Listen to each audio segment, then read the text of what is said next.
Hello, my name is Jared Wilson, and welcome to my EDL 855 Module 9 case study video. Jumping into the case, some of the key individuals involved is the principal, Richard Inman. He focuses on building relationships with students and is responsible for enforcing policy. There's a fifth period teacher who observes the situation take place. James, who's a 15-year-old student at the school who has previous school trouble as well as fighting and gang activity. James's mother, David Ramos, who's another student at the school. He's also an honor student. David's mother and the school resource officer. The situation takes place at Rocket Junior High. There's approximately 900 students at the school.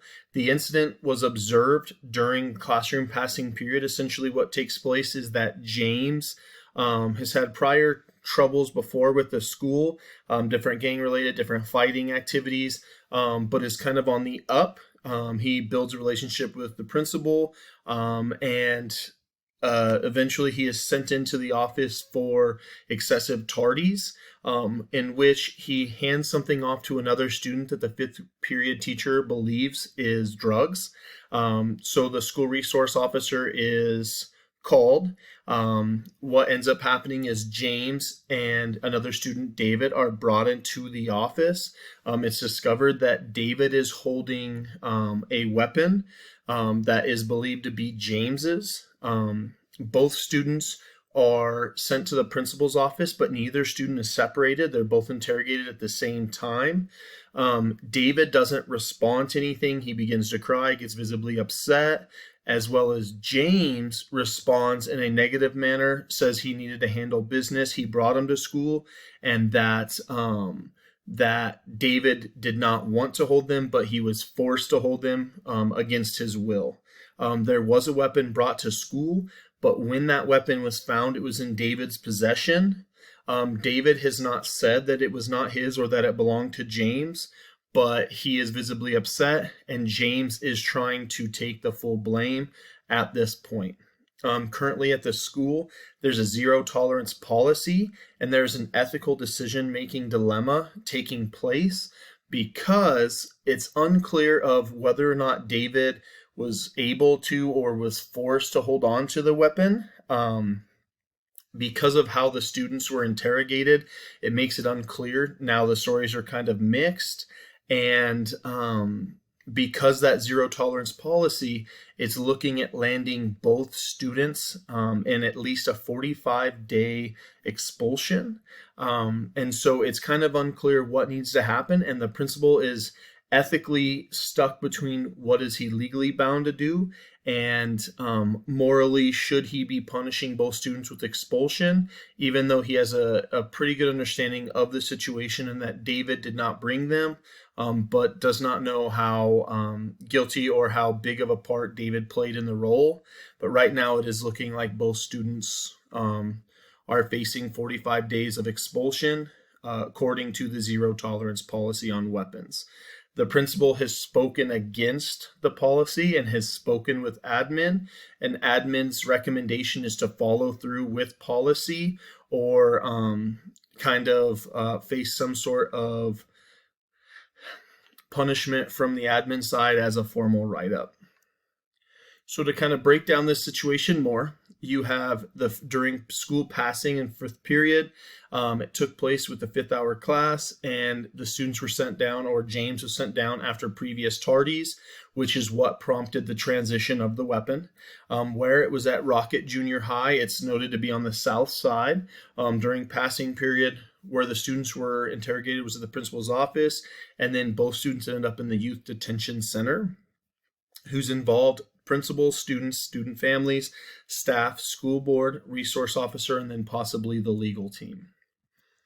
Looking at the ethical issues. So punishing a student that may be innocent. Right now it's unclear of how far David is, if he was held against his will to do that, or if he did that trying to help out a friend, is definitely a gray area in the policy. There are zero tolerance policies already established. So for the principal to go against that ethical or against that policy is an ethical dilemma. And then the idea that if he's wanting to change the rules or change that policy for one student, what if all of his students after that were to do that same act? Would he be willing to change the policy for them as well, is where that ethical dilemma lies. Legally, they're innocent until proven guilty. So legally, David has not committed to anything, has not been found guilty of anything, but he's still looking at punishment.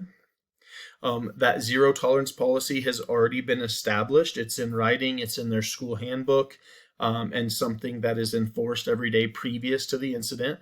There's some sort of interrogation policy, especially when it comes to expulsion. What those steps look like. Was the principal in his legal right to question them at the same time? Should they have been separated? Looking at that aspect. And then the weapons at school. I know here in Colorado, we have specific state laws against that and regulations, as would depending on where their school is at the state level. Injuries or harm. David and James are both pulled from class, but are looking at expulsion and alternative education avenues. And the principal is looking at a possible breach of contract. But as far as injuries go, one thing that separates this case from other weapon cases is that they were not used in any way. They caused no physical harm other than the fact that they were brought to school. So in one sentence, a principal of Rocket Junior High, Richard Inman, was caught in an ethical dilemma when facing a zero tolerance guideline on bringing weapons to school when presented an unclear situation that could result in both students being expelled for no less than 45 days, as well as having to participate in the district disciplinary alternative education. Synthesizing these facts, these people involved, again, Principal James, David, both parents, the officer and the teacher that saw the incident, took place at school during that passing period, and then the principal's office. The type of program for this school is it's a public education. It appears that it's a junior high, so 6, 7, and 8. And then a district alternative education is kind of introduced. It's one of the ethical reasons behind why the principal is struggling with punishment towards David, the honor student, because he's not clear on how guilty or how big of a part a big of a role he played in this situation. But he does believe that the district alternative education program and the expulsion would be very detrimental to his education. Looking at the information, it impacts all stakeholders. Admin, because it's conflicting with what type of policy is already in set up. They are trying to tell the principal, hey, here's how you need to handle it. This is what our policy says. It affects the staff because they see the situation occurred in building, and they are going to be responsible to help support admin and help make sure students are aware of the policy and are following policy. It affects the students because it's a policy that they are seeing every day or they are upholding. And then the community, because when you change those policies, it can cause a rift, it can cause hard feelings and such. Stakeholders that still need to be consulted. Right now, the school board does. It kind of hints towards a level of administration knowing, not so much the superintendent, but the administration should also, the full team should be involved. Superintendent should be involved. And then when you start looking at the legal team, school board, and staff, as far as whether or not you implement new policy, what happens whenever the policy doesn't quite fit the situation. All parties need to be notified, maybe not of the specifics, but of the possibility of changes and so forth with the policy. Directly affected individuals would be the students, their families, the principal, and the administration. So can I learn more about the situation? Yes. What is it stated specifically in the student handbook? Is there an appeal process? So can David come back and say, I did not have any choice, this is what I had to do? And does the infraction directly conflict with policies? Is there more that do I have enough information to make a decision? I do believe there is enough information to make a decision. All necessary information has been collected. And can I learn more about the situation from the students? Yes. David has still not given his statement of what he saw or what he experienced, and that is a pivotal piece to this puzzle. So possible actions, you have no action, which is let the consequences for each student stay intact, do not disrupt the policy already in place, support the students after the expulsion period, and focus only on the legal aspects of the situation. The highest amount of impact would be to not hold the students accountable, go against the administration request, accept formal consequences for the principal, so the write-up, and then target policy change for ethical decision making.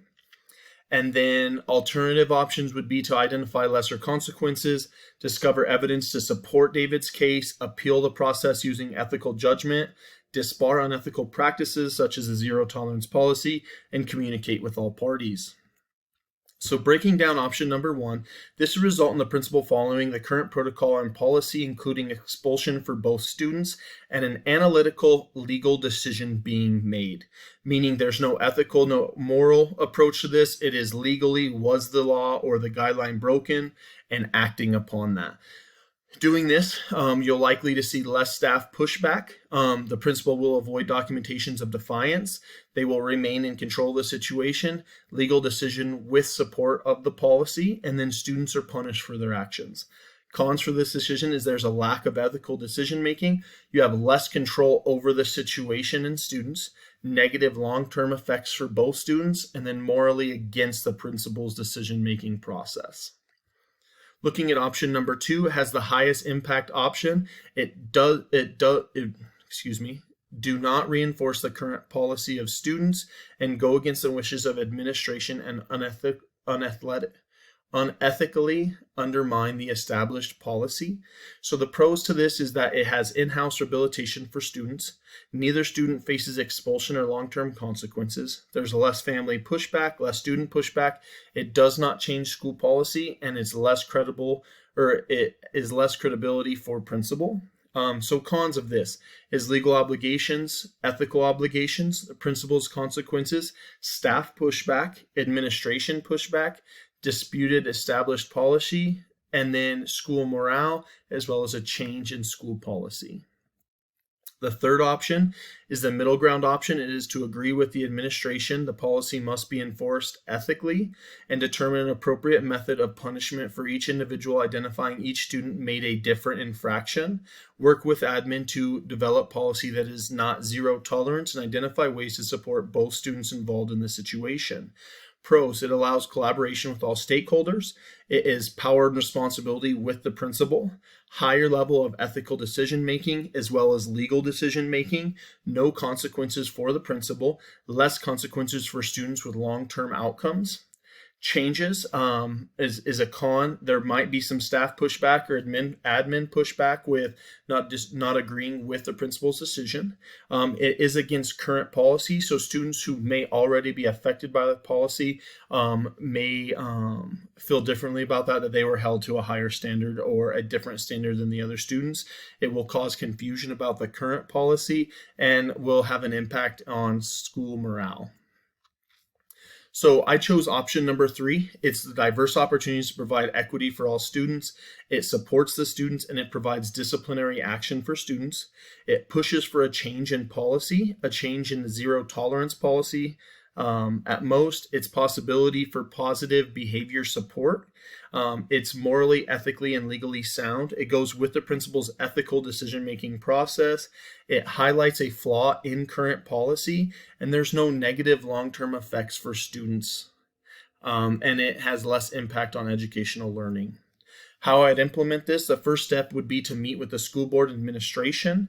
It would to discuss the current situation and recommendation and change of policy, provide alternatives for student discipline, expulsion for James, but lesser or a changed discipline for David. It identifies faults in the zero tolerance policy. It determines an effective avenue for student discipline, provide each student with desired disciplinary action. Ideally, James would receive a severe disciplinary action, as David will see a moderate to lower level discipline. Implement disciplinary action for both students that provide support and rehabilitation, and then collaborate with administration about adoption of new behavioral policies. To continue that, the decision should have been made at an administrative level. Parents and students should be notified of the process, and it should be implemented into process.